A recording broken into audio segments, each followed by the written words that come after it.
It was about the feminine. Yeah, it was about a guy able to bring out the feminine, of course, energy in a woman, and I think that all women have the ability to do it, and I think a lot of women are in their masculine right now because they're not feeling, specifically being taken care of, or that they're being led properly. So I mean, I think you asked me this question one time where you're saying when you're dating somebody, you're a very strong person. What is kind of that? And I said, listen, when I am with a masculine man that can lead me, they're figuring out everything, and I trust them fully, I'm like the most feminine version of myself. I'm like, ooh, we're doing what? Okay, cool, awesome. I think the cool thing about what you're saying, though, is a guy has to show up that way. Yeah. Right? Because with me,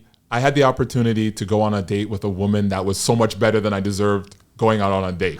And Amber, I wore like the perfect suit. I booked the most expensive restaurant. I couldn't even pronounce the things on the menu. I probably talked way too much and all of that. And then at the end of the night, I'm like awkwardly trying to get a good night kiss. And it's like, looking back on that, I feel so bad for her because she just had like this mess of a guy in front of him that was just punching above his weight. But I had the chance to meet her then a couple years later.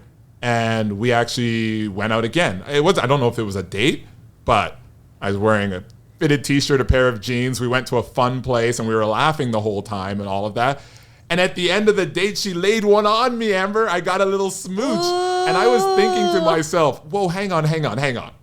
When I put all that effort, I didn't get any kind of like vibe. But I realized it wasn't the effort I put. I was not being myself. I was nervous. I was pushing too hard. I wasn't actually just enjoying my time with her. But when I was a little bit older and a little bit more, perhaps a little further in life, I was just happy to hang out with her. And I wanted to take her to a place that I like going to. And I wanted to laugh and whatever. Love that. I was just having such a great time with her. And then she became who she needed to be. So it was my energy and my approach. Hey, by the way, we're going right back to manifestation, because remember when I was saying manifestation, working hard. Yes. Believing with what you wanted and then letting it go. 2 years later, you stop caring so much. You let your guard down. You let go of that control. Because when there was the control, went into it, woo, all of a sudden, bam, it flowed. Amber, can you imagine what she was going through? She's like, this guy's being so serious. I can't laugh. I can't be myself. I can't, like, she was probably under like low level stress because she's like, this guy is struggling.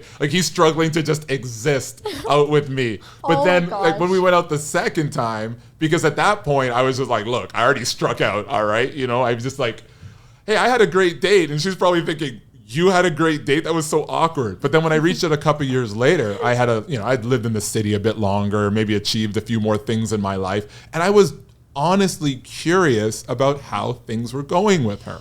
And so the energy I gave off was like, what are you up to? I was genuinely curious about her life. That brought out everything. So yeah. I'm always going to be someone who blames men first, because I actually believe that men should be the leader of their household.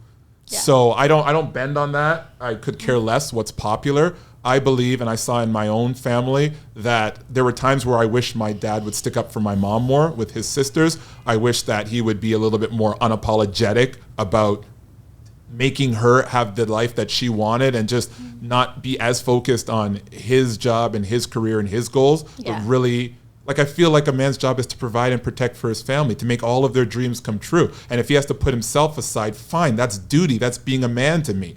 But I think what I learned through that particular interaction is when I was doing what I was supposed to do, I got the best version of that woman. So if you're not getting the kind of people you want in your life as friends, as dating, as that, get better. Align your actions with who you want to be, because you don't get what you want, you get who you are. Ooh, it's louder for the people in the back. I got another one for you. Okay. Not only do you not get what you want, but you get who you are, you deserve what you tolerate. So if you've got people around you that and I don't mean just cut people off, all right? I've had situations where, there've been people that as I get to know them better, I'm like, oh, okay, so I was attracted to their personality, but now that I know them a bit better, our characters don't match. But at the end of the day, if I continue to invest in a situation that I know isn't right for me, well, I deserve it. I hear you. I deserve it. I agree. Oh my God, that's powerful. All right, let's see. And you know what? I'm not nearly as uncomfortable talking about relationships as I thought I'd be.